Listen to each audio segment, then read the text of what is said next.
We are going to begin today with Dr. Robert Arnio of Rapid City. He fell ill and is not able to be here tonight, but a representative from his family will be joining us up here on stage. Please welcome him to the stage.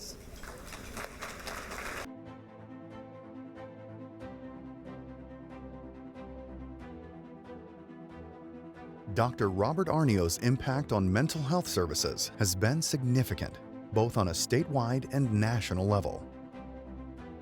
Dr. Arnio was born the 7th of 11 children into a lead deadwood logging family and worked his way through school to achieve a doctorate in psychology from the University of Iowa. He founded Psychological Associates of the Black Hills and Learning Solutions and pioneered bringing nationally known experts to South Dakota to train educators and professionals. Dr. Arnio helped to craft state and federal legislation to increase the number of qualified mental health providers in South Dakota, and he has instructed and mentored medical school students, psychologists, counselors, and teachers throughout his career, spanning more than 32 years.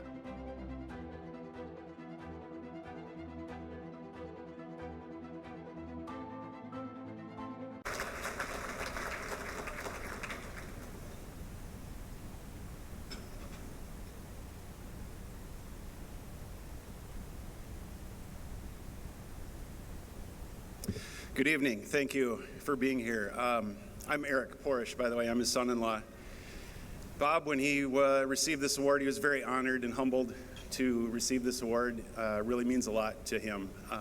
Myself personally, listening to everybody's stories this weekend has really been a joy for me, and I am really proud to be a South Dakotan myself when I hear these stories of remarkable achievements by people within our state.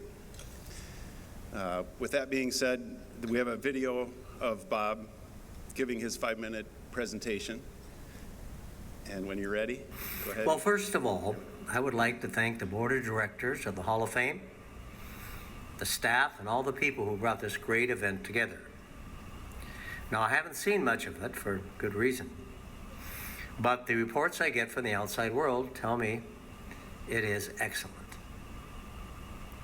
Now, no one gets to the Hall of Fame just on their own efforts. We all have a tremendous number of people that support us. I don't have time to thank everyone, but I do want to make special reference to my wife, Janice. My wife of 55 years, who has supported me in all my endeavors. I also want to mention our daughters, Renee and Lisa. Renee is a school psychologist. Lisa is a child therapist, and their husbands, Joel and Eric, as well as our 3 grandsons, Henry, Tobin, and Dalton. This is our nuclear family. Life is good. Now, the poet Wordsworth said over 100 years ago that the child is the father of the man, meaning that what happens to us in childhood has a tremendous effect on how we turn out as adults.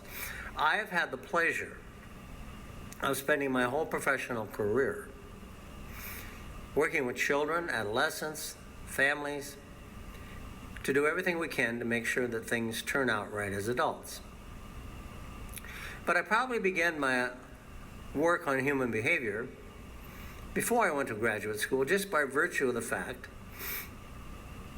that I grew up with 10 siblings, 11 of us in one house. There was a lot of behavior to observe. And from little ones, all the way up, boys, girls, a lot of behavior. And I noticed something. I noticed that when we pulled together, we saw ourselves as invincible. And when we didn't, when someone thought they had to be special, someone thought that they would get a break or felt they were the victim, then the process broke down quickly. I think that's true in a lot of families. But what was interesting in our family was that within a short period of time, the offending sibling would come back because they wanted to play with the other kids.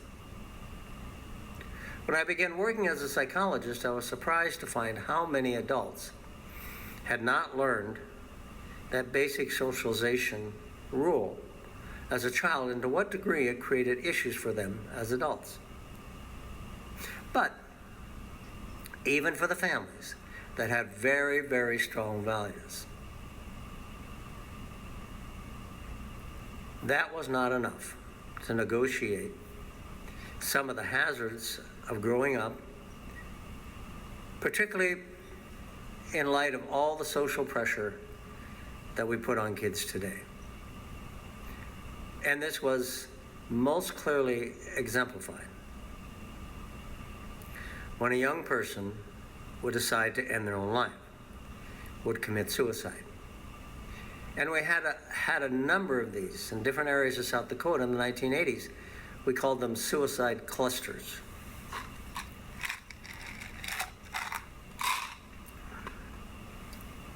You'd have one suicide, then you'd have several more. And we'd have copycats. Someone would commit suicide at a certain location in a certain way. A week later, somebody else will go there and do the same thing. We were scared to death and we needed to make changes. The first thing that we needed was to get education for all the people involved in working with kids. But remember, this was before the internet. Now, I know some of you don't think the world existed before the internet, but there was a time. And if you wanted to learn something, you either went to the university that was teaching it or you bought a book. We were able to come together and have 13 years of professional workshops where we brought the best people in the United States to South Dakota. This led to an improvement in practice laws. It led to an improvement of getting insurance so families wouldn't have medical bankruptcy. But what do we learn from this? There's a saying, if you want to go fast, go alone. If you want to go far, go together as a community. And South Dakota Hall of Fame, thank you for inviting me into your community.